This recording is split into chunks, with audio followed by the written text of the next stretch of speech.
Hello guys, അസ്സലാമു അലൈക്കും. Welcome back to my channel. നമുക്കിന്ന് എളുപ്പത്തിൽ തയ്യാറാക്കാവുന്ന ഒരു കട്ട്ലറ്റിൻ്റെ റെസിപ്പി നോക്കാം.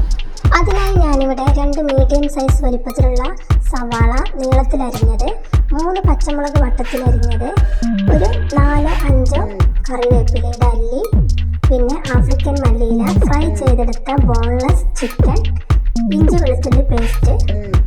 ഇതാണ് ആഫ്രിക്കൻ മല്ലിയില, നമ്മുടെ വീടുകളിൽ സാധാരണ കാണുന്നതാണ്. മീഡിയം വലിപ്പത്തിലുള്ള 2 ഉരുളക്കിഴങ്ങ് കൂടി ഞാൻ പുഴുങ്ങി വെച്ചിട്ടുണ്ട്. അത് ചൂടോട് കൂടി ഒന്ന് ഉടച്ചെടുക്കാം. ഒരു പാൻ അടുപ്പത്ത് വെച്ച് ചൂടാകുമ്പോൾ അതിലേക്ക് 2 ടേബിൾ സ്പൂൺ വെളിച്ചെണ്ണ ഒഴിക്കുക. എണ്ണ ചൂടായാൽ അതിലേക്ക് സവാള ഇട്ട് കൊടുത്ത് വഴറ്റിയെടുക്കാം.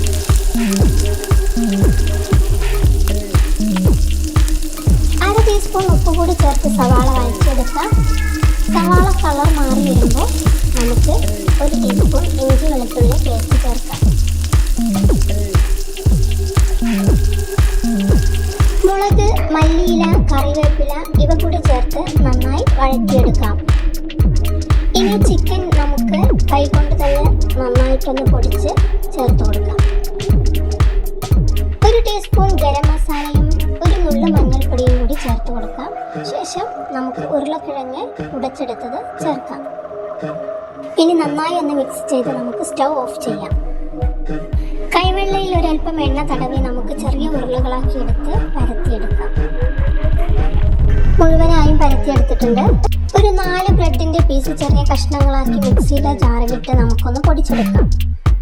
2 കോഴിമുട്ട എടുത്ത് ഒരു പാത്രത്തിലേക്ക് പൊട്ടിച്ചൊഴിച്ച ശേഷം നന്നായി ബീറ്റ് ചെയ്യുക.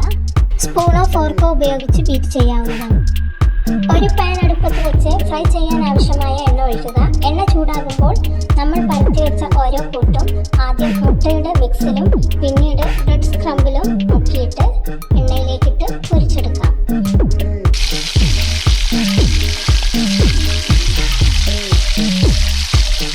രണ്ട് ഭാഗവും ഒരുപോലെ മൊരിഞ്ഞു വരുമ്പോൾ നമുക്ക് എണ്ണയിൽ നിന്നും മാറ്റാം.